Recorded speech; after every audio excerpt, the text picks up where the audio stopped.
Okay, how many of you have been through here? We are understandably proud of our airport. It is clean. It is accessible. You can get there in 23 minutes by rail. I get there in 18 minutes by driving, but I speed really badly with my radar detector. This is one of Aedas' projects in the transport space. It's true, you know. It's 130 kilometers on Highway 3, and I'm going 170. You don't even realize it.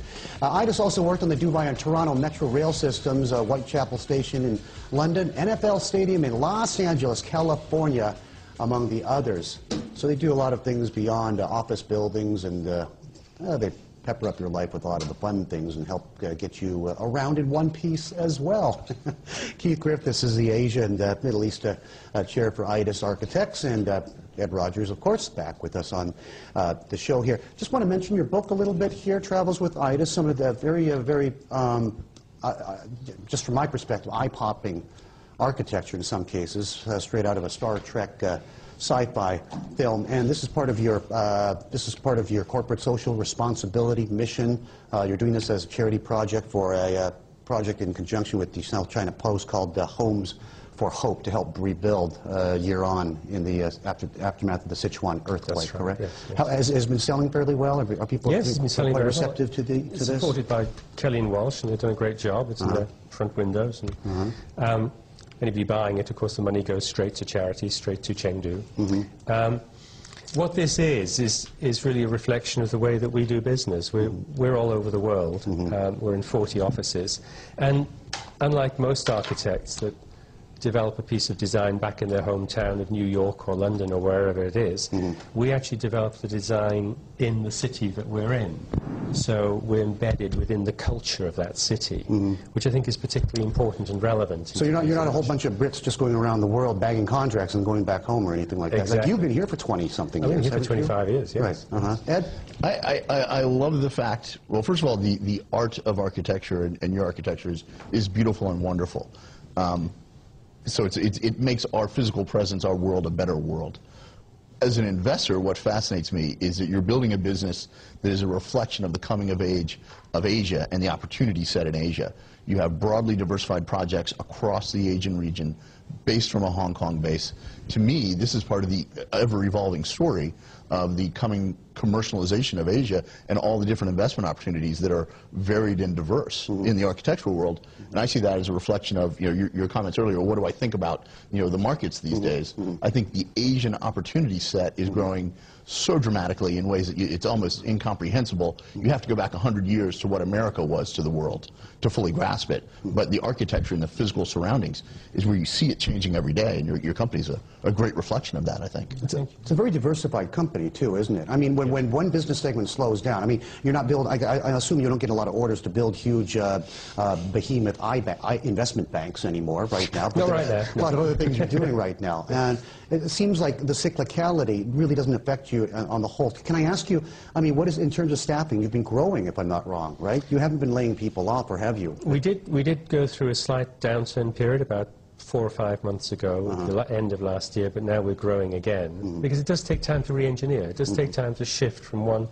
sector, from commercial sector, especially with the collapse of Dubai, Middle East, India, to shift into the infrastructure sector of those various countries. But once we've moved into those areas, then we can grow again and go on. And one of the things that we're doing right now is looking at Western Europe. Now, that's a surprise. We tend to go where people don't go.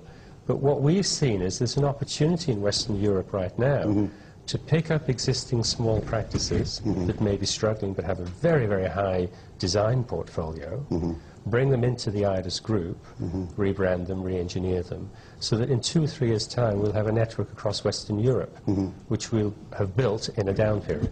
Do you have a marketing slogan, or do you not use them? The world's local architect?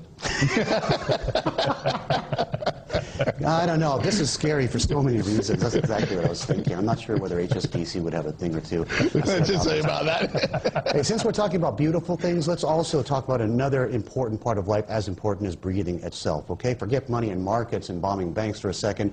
A momentous thing last night in London, UK. Chefs from all over convened in Covent Garden trying to find the very best cuisine in the world. Top honor stayed with the Spanish food chemist come chef Ferran Adria with El Bulli. Chief food critic Richard Vines was there to help pick the winners. Let's find out. Yes, the best restaurant in the world and also the winner of Best Restaurant in Europe for the 4th year running is El Bulli. And to receive the award, please welcome the genius that, of course, is Ferran Adrià. It was no surprise to see Ferran Adrià yet again named world's #1 with El Bulli, his exquisite restaurant in northern Spain. In fact, it's a little bit boring. This is the 4th year in a row that Adrià has taken the top spot. The big shock of the night was Gordon Ramsay's flagship London establishment dropping out of the list of the world's 50 best restaurants. The 3 Michelin-starred venue failed even to make the top 100 after coming 13th last year. It's a catastrophic fall from grace that should have alarm bells ringing in Ramsay's global empire. In second place, yet again, is English chef Heston Blumenthal for his offering at the Fat Duck at Bray. That's despite hundreds of diners being laid low by a virus earlier this year. Third place goes to Copenhagen's Noma restaurant, which also wins the Elite Chef's Choice Award. The highest US ranking, at number 6, is Thomas Keller's Per Se restaurant in Manhattan. With his Napa Valley French Laundry, and at number 9, Keller is the only chef with 2 slots in the top 50. In all, 8 US eateries feature in the top 50, the same number as France. Success in these awards, organised by Restaurant Magazine and sponsored by San Pellegrino, can boost a chef's earning power. Gordon Ramsay came second to El Bulli in the inaugural list in 2002, but now, 7 years later, he's no longer flavour of this or any other month. Richard Vines, Bloomberg News. Keith, you getting a lot of business for restaurants nowadays? Not so much right now. Yeah. We did a number of restaurants in the better periods, but right now the restaurants are fairly quiet. Yeah. Well, maybe take some of the, I don't know, what do you think of foam, molecular gastronomy, foam, sea bass foams? Are you into that stuff, Ed?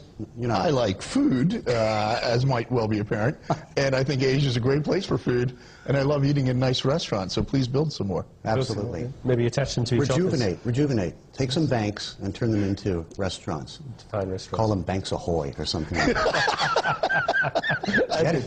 Jettison. Thanks for being on the show with us, okay, and sharing all your stuff, Ed. Good to see you, okay? Thanks very much, Bernie. Thank you all for watching Asia Confidential. We'll be back very, very soon. Make sure you keep it tuned right here to Bloomberg. See you, bye.